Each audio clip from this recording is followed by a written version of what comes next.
The room fell silent before the lawyer even opened the envelope. Dozens of expensive black suits filled the old library. Family members who hadn't spoken in years suddenly stood shoulder to shoulder, pretending grief had erased decades of hatred.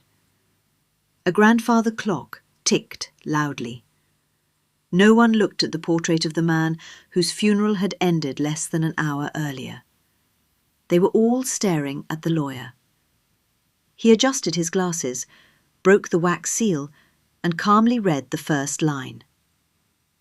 According to the last will and testament of Arthur Whitmore, the entirety of his estate shall pass to... Everyone leaned forward. Elias Rowan. Silence. Then confusion. A daughter frowned. A son laughed. Someone whispered, "Who the hell is Elias Rowan?" The lawyer looked up. "I was expecting that question." And what happened over the next 7 days would destroy everything the Whitmore family believed about their father, and about themselves. Arthur Whitmore had spent his entire life building things. Companies, apartment buildings, scholarships, hospitals. Entire neighbourhoods carried his name. By the age of 78, magazines called him one of the most respected businessmen in the state. Newspapers praised his generosity. Television interviews described him as disciplined, brilliant, and impossible to manipulate. But none of those people had ever eaten dinner with him. To the outside world, Arthur Whitmore was a legend. Inside his own home, he was simply difficult.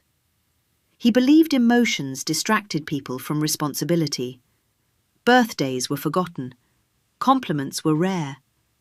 Every achievement was met with the same sentence. "Good. Now what's next?" His children spent decades trying to earn words he never seemed willing to give. Sometimes they succeeded. Mostly they didn't. And perhaps that was why every person sitting inside the library that afternoon believed they deserved something from him. Not only his fortune, his approval, even after his death. His oldest son, Daniel, was 52, a corporate attorney whose perfectly tailored suits couldn't hide the permanent exhaustion beneath his eyes. Daniel believed rules solved everything. Marriage? Ended after 18 years. His ex-wife once told him, "You argue every conversation like you're billing by the hour." He laughed when she said it. She wasn't joking. Yet, beneath all his confidence lived one terrifying fear, that he had become exactly like his father. He never admitted it aloud, not even to himself. Across the room sat Victoria, Arthur's eldest daughter. Elegant, graceful, always perfectly composed. She ran the family's charitable foundation and spent millions helping strangers. But she couldn't forgive her own family, especially Daniel. 20 years earlier, she'd borrowed money from Arthur to save her failing art gallery. Daniel had called it reckless. She never forgot. She smiled at him now, the kind of smile people use instead of drawing knives. Next to the fireplace stood Michael, the youngest child, 43, charming, funny, hopeless with money. If someone invented a bad investment, Michael had probably financed it. Restaurants, cryptocurrency, luxury gyms, a vineyard that never produced a single bottle of wine. Arthur had rescued him financially so many times that nobody could remember the exact number anymore. Michael always promised, "This is the last time." It never was. He wasn't greedy. He was desperate to prove he could succeed without asking for help. Ironically, asking for help had become the only thing he truly mastered. Near the window sat Arthur's younger sister, Eleanor, 74, quiet, observant, the only person who had known Arthur before money changed everything. She rarely interrupted conversations because she'd learned something valuable decades ago. People reveal the truth when they believe nobody is listening. Everyone assumed Eleanor knew what was inside the will. She said nothing, which somehow made everyone even more nervous. The lawyer, Richard Hayes, had represented Arthur for nearly 30 years. He wasn't emotional. He wasn't dramatic. He read legal documents the way surgeons performed operations, slowly, carefully, without unnecessary words. That was exactly why the silence following the name Elias Rowan felt so unnatural. Richard wasn't surprised. He'd expected disbelief, perhaps even anger. But what happened next still caught him off guard. Daniel laughed first. Not politely, not nervously. He actually laughed. "There has to be another page." Richard looked at him. "There is." "Good," Daniel relaxed. "Because obviously that's the caretaker, the gardener, or some charity recipient." "No." Richard's answer was immediate. "Elias Rowan is the sole beneficiary." The room froze again. Victoria crossed her arms. "I've reviewed enough estates to know people challenge wills every day." "You certainly may." Richard folded his hands. "But before anyone discusses litigation, your father left instructions." "What instructions?" "He anticipated your reaction." Michael scoffed. "Of course he did." Richard removed a second envelope. This one was smaller, older. Its edges had turned yellow with age. Across the front, written in Arthur Whitmore's unmistakable handwriting, were only 7 words. "To be opened only if they question me." No one spoke. Richard carefully unfolded the letter. "I'll read it exactly as written." His voice remained steady. "If you're hearing this letter, then you've already decided a stranger couldn't possibly deserve what I built." Daniel shifted uncomfortably. "Before you judge Elias Rowan," Richard paused briefly, "ask yourselves one question." The room seemed to shrink.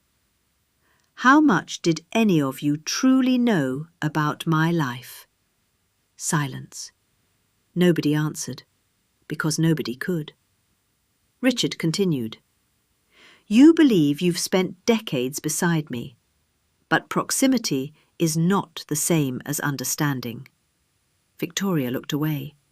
Michael stared at the floor. Even Eleanor closed her eyes. "You think my greatest secret concerns money." Another pause. "You're wrong." The letter ended there. Nothing more, just Arthur's signature. No explanation, no names, only questions. Daniel immediately stood. "This proves nothing." Richard nodded calmly. "I agree." Victoria frowned. "Then where is this Elias?" Richard took a slow breath. "We've been attempting to contact him." "And?" No response. Michael smirked. "So the mysterious heir disappears exactly when billions become available?" Richard didn't smile. "He didn't disappear." "What do you mean?" "He doesn't know Mr. Whitmore died." For the first time since entering the room, every person looked genuinely confused. "How is that possible?" Victoria asked. "Because," Richard replied, "Mr. Rowan lives over 1,200 miles away." Daniel folded his arms. "So?" "So," Richard opened a folder, "according to every document your father left behind," he looked directly at Daniel, "they never met." The sentence landed like broken glass. Michael blinked. "What?" "Arthur Whitmore transferred his entire fortune," Richard tapped the folder lightly, "to a man he apparently never met." Impossible. That was the only word echoing through everyone's mind. Arthur trusted contracts, evidence, verification. He investigated people before hiring them. He checked references before donating $1. Yet somehow, the most meticulous man any of them had ever known had chosen to leave everything to a complete stranger. Or at least, someone who appeared to be one. Daniel's legal instincts took over. "Show us the documents." "I can't." "Why not?" "Because your father sealed them." "For how long?" Richard looked at the final page. "Until Elias Rowan arrives." "And if he refuses?" Richard met Daniel's eyes. "Then none of you will ever know why." No one noticed Eleanor quietly tightening her grip around the silver cane beside her chair. No one saw the colour leave her face, and no one heard her whisper a single name under her breath. Not Elias, not Arthur, a completely different name. One that hadn't been spoken inside the Whitmore family for over 40 years. Because in that single moment, Eleanor realised exactly who Elias Rowan was. And she understood something even more terrifying. Arthur hadn't made a mistake. He had been keeping a promise. But what promise could be worth sacrificing his own family? And why had he waited until after his death to reveal it? The Whitmore family left the library that evening with more questions than answers. But one person left with something far worse: fear. Eleanor Whitmore walked slowly through the empty hallway of the mansion, her hands sliding along the wooden walls that had surrounded her family for more than 50 years. Every painting, every photograph, every corner of that house carried a memory. But now one memory refused to stay buried. She stopped in front of an old family portrait. Arthur was 28. She was 30. Their parents stood between them, smiling proudly. Back then, nobody knew Arthur would become a billionaire. Nobody knew he would build an empire. And nobody knew he would spend the rest of his life hiding one mistake. Eleanor touched the glass covering the photograph. Then she whispered, "You finally did it, Arthur." Her voice trembled. "You finally told them." But the question was not why Arthur left everything to Elias Rowan. The real question was, why had Eleanor been the only person who knew his name? The next morning, Daniel arrived at Whitmore Enterprises before sunrise. He hadn't slept. The entire night had been spent searching for information.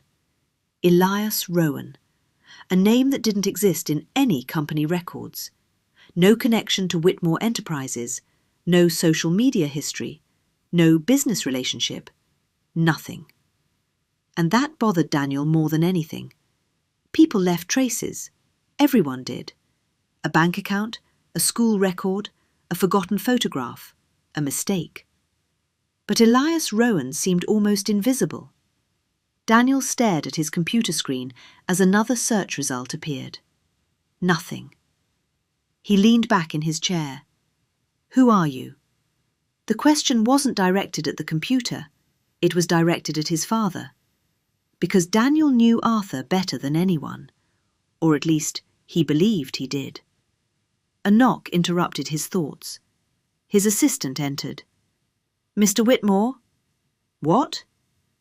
"There is someone downstairs asking about the inheritance." Daniel immediately stood. "Who?" The assistant hesitated. "She says her name is Clara Rowan." Daniel's expression changed. "Send her up." For the first time in 24 hours, he felt like he had found a piece of the puzzle. But he didn't realise the piece was about to create an even bigger mystery. Clara Rowan looked nothing like Daniel expected. She wasn't a lawyer. She wasn't a wealthy businesswoman. She wasn't someone who appeared ready to claim billions. She was 34 years old, wearing a simple coat, holding an old leather bag, and looking exhausted. Daniel studied her carefully. "You're related to Elias Rowan?" She didn't answer immediately. That bothered him. People who wanted money usually answered quickly. Yes. How? Clara looked around the office. Is this where Arthur Whitmore worked? Daniel's eyes narrowed. You knew him? Her silence was enough. Daniel walked closer. You knew my father? Yes. When? Clara looked down. For a long time. Daniel felt his anger rising. A long time? His voice became sharper. My father died yesterday, and suddenly a stranger inherits everything he spent his life building. Now you walk into my office saying you knew him? Clara didn't react. Instead, she opened her bag. She removed a small photograph and placed it on his desk. Daniel looked down. The world seemed to stop. It was a picture of Arthur, but not the Arthur he knew. Not the powerful businessman. Not the serious man from magazine covers. This Arthur was younger, smiling, standing beside a woman and holding a baby. Daniel stared at the image. Who is this? Clara swallowed. My mother. Daniel looked at the woman, then at the baby. His fingers tightened around the photograph. That's impossible. No. Clara looked directly at him. What is impossible is that your father convinced everyone he never had another family. The room became silent. Daniel felt something crack inside him. Not because he believed her, because a small part of him already did. Meanwhile, across town, Michael was having a very different conversation. He sat in a luxury restaurant with a private investigator. The same investigator who had helped him hide his failed investments from Arthur years ago. Michael pushed a folder across the table. I need everything. The investigator opened it. On Elias Rowan? On everyone connected to him. Why? Michael looked away. Because he couldn't admit the truth. He wasn't investigating Elias because he wanted the money. Not completely. He was terrified. Terrified that his father had found someone better, someone more deserving, someone who proved Michael had never been the son Arthur wanted.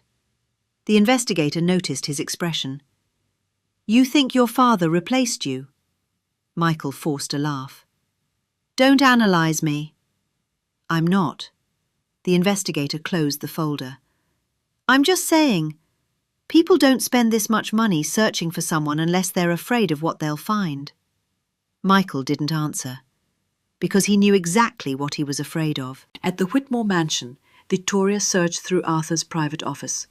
She told herself she was looking for legal documents, evidence, anything that could explain the will, but deep down she was searching for something else. Proof. Proof that Arthur had loved them. Proof that all those years of emotional distance had a reason. She opened drawer after drawer. Nothing. Then she found something hidden beneath the bottom shelf. A small wooden box. Locked. Victoria frowned. Arthur never hid things. He controlled everything. Why hide a box? She turned it over. There was one word carved into the wood. Clara. Her breathing stopped. She had heard that name before. Not recently. Years ago. During an argument between Arthur and Eleanor. Victoria had been 16. She remembered standing outside the study door. She remembered Arthur shouting, You promised me nobody would ever know about her. At the time, Victoria assumed he was talking about business. Now she wasn't so sure. She grabbed the box, and for the first time in years, she was afraid of what she might discover. That evening, Richard Hayes returned to the mansion, but he wasn't alone. He carried a second envelope. Daniel, Victoria, Michael and Eleanor gathered again in the library. Nobody spoke. The atmosphere had changed. Yesterday they were angry. Today they were scared. Richard placed the envelope on the table. This was delivered to me 3 hours after Arthur's death. Daniel immediately looked suspicious. By whom? by Arthur. That makes no sense. Richard nodded. It was scheduled delivery. Victoria stared at the envelope. What does it say? Richard opened it, but before reading, he looked at Eleanor. And for the first time, the lawyer looked uncomfortable. Mrs. Whitmore. Eleanor slowly raised her eyes. Yes? Arthur specifically requested that you leave the room before I continue. Everyone turned toward her. Daniel frowned. Why? Richard didn't answer, because the letter explained why. Eleanor stood slowly. Her face was pale.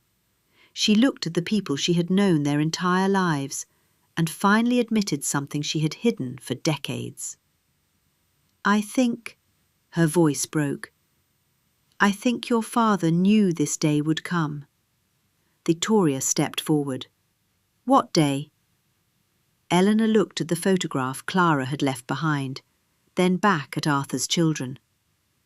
The day you would discover, she swallowed, that Elias Rowan is not a stranger. Nobody moved. Nobody breathed. What is he then? Daniel asked. Eleanor closed her eyes and whispered the truth she had carried alone for 40 years. He is the son your father abandoned.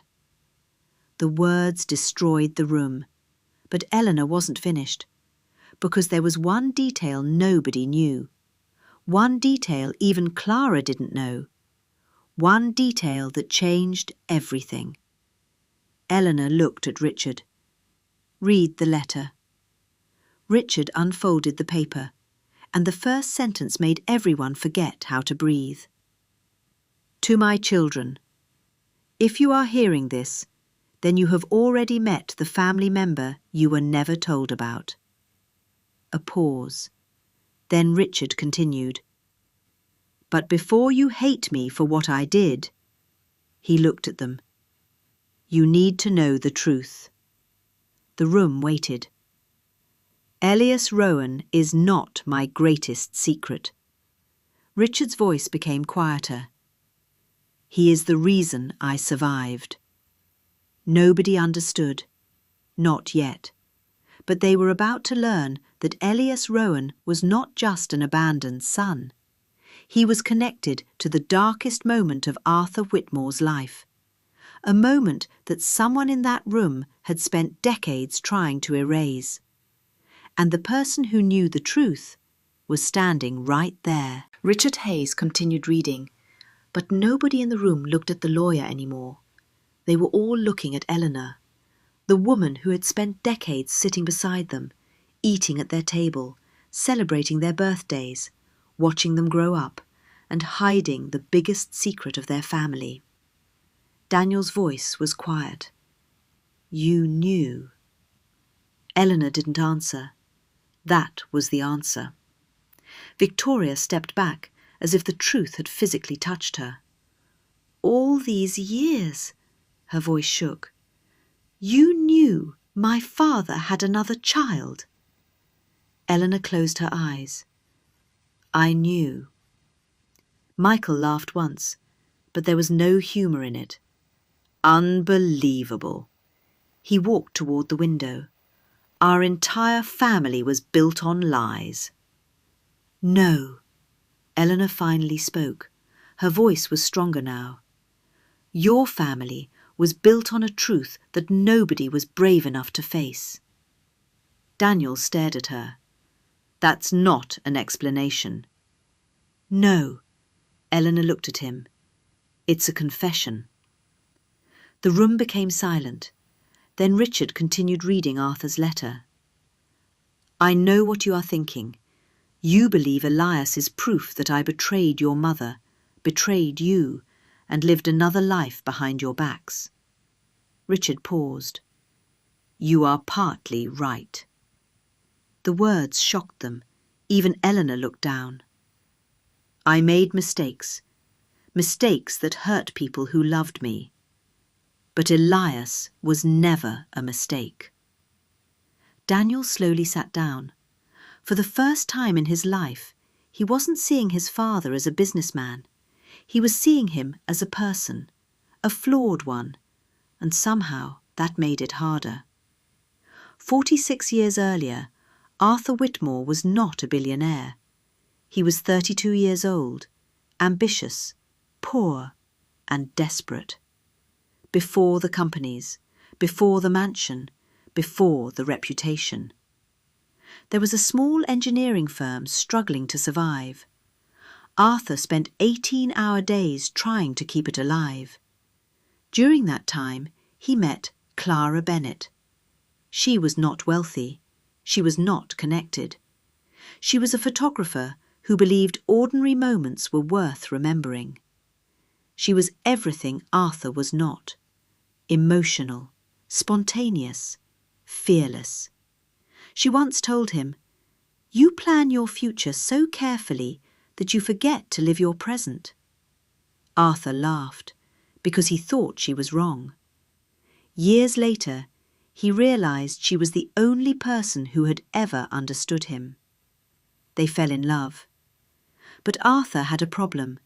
He was afraid of losing everything, afraid that choosing Clara meant abandoning the image of success he was building. When Clara became pregnant, Arthur made the worst decision of his life.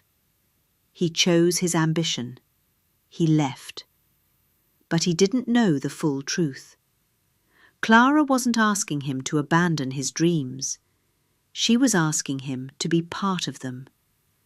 And years later, when Arthur finally found her again, it was too late. Richard turned the page.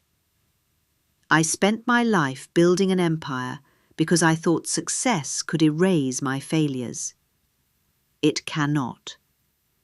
Daniel looked away. Those words hurt because he understood them. His entire life he had chased his father's approval, only to discover his father had spent his own life chasing forgiveness. When I found Clara again, she refused to take anything from me. She told me something I deserved to hear. Richard stopped, then read, "Money does not repair years you chose to lose." Nobody spoke, because everyone knew Clara was right. Michael suddenly stood. "Then why didn't he tell us?" The question wasn't angry anymore. It was broken. Richard looked at him. "Because Elias didn't know." Everyone froze. "What?" "Elias was raised by his mother," Richard continued. "Arthur supported him financially from a distance." Daniel frowned. "Secretly?" "Yes." "Why?" Richard looked at the letter. "Because Clara made me promise something." The room waited. "She told me Elias deserved a childhood where he was loved for who he was, not accepted because of my name. She refused to let my money become his identity." Victoria covered her mouth. "So Elias never knew he was Arthur Whitmore's son?" "No." Richard shook his head. "He believed Arthur was simply a family friend who helped his mother." The revelation changed everything. The mysterious heir wasn't someone hunting for wealth. He didn't even know wealth was waiting for him. Then Daniel noticed something nobody else had considered.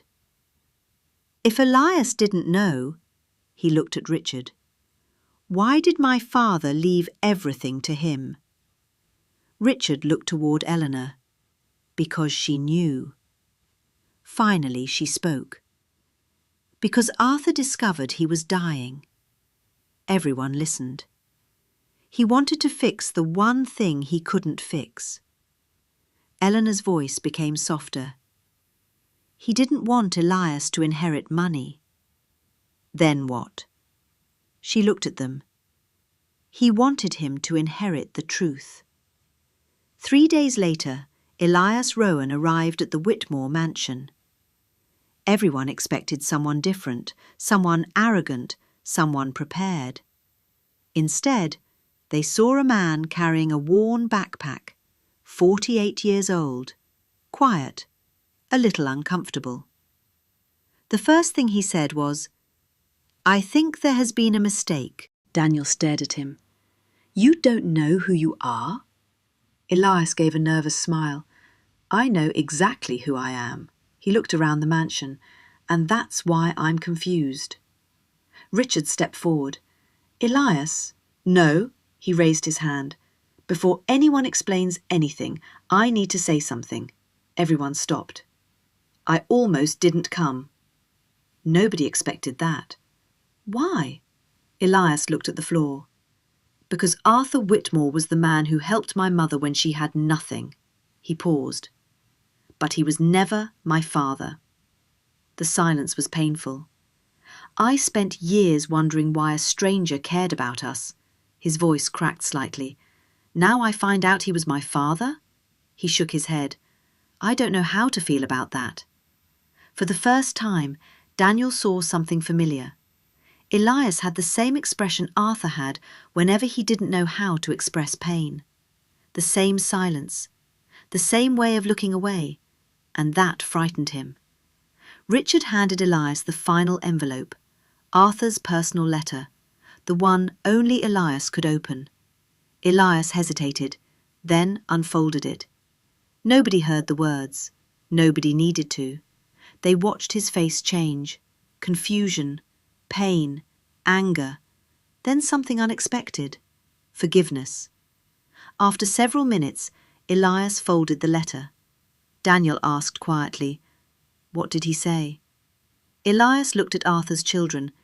He apologized. Victoria whispered, "That's all?" "No." Elias looked toward the empty chair where Arthur used to sit. "He said he was sorry he spent so many years trying to become someone the world respected." He swallowed. "Instead of becoming someone his family could love." Nobody moved, because every person in that room felt those words differently. Daniel realized he had spent his life becoming Arthur. Victoria realized she had spent her life punishing Arthur. Michael realized he had spent his life trying to prove he deserved Arthur. And Elias realized he had spent his life missing someone he never truly knew. Months later, the Whitmore fortune changed hands, but not in the way anyone expected. Elias did not keep everything. He created a foundation in Clara's name. He continued Arthur's charitable work, but he also did something nobody predicted.